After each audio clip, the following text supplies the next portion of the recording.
spravedlnost. Konec výsluh. Konec rent.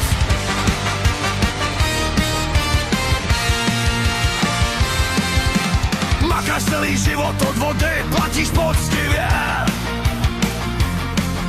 V důchodu máš pár tisíc a musíš šetřit na vše.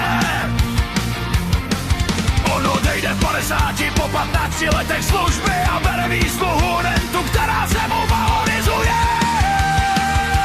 Proč už dost? Konec výsluh, rent, konec privilegií, stejná pravidla pro všechny lidi. Konec výsluh, rent, ať platí pravidla pro všechny, jako každý pracující v této zemi.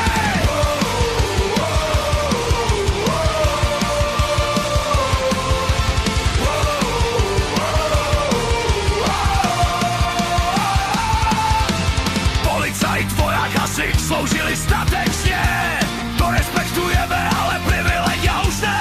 Žádná výsluha, žádná renta.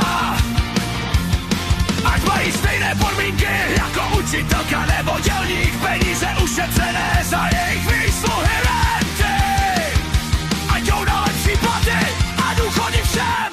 Konec výsluh, rent, konec privilegií, stejná pravidla pro všechny lidi. Konec výsluh, rent, ať platí pravidla pro všechny, jako každý pracující v této zemi.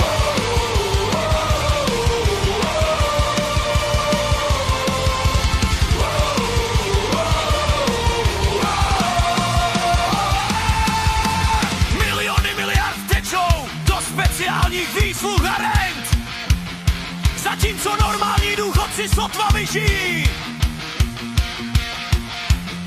Teď je čas na spravedlnost. Konec výsluh a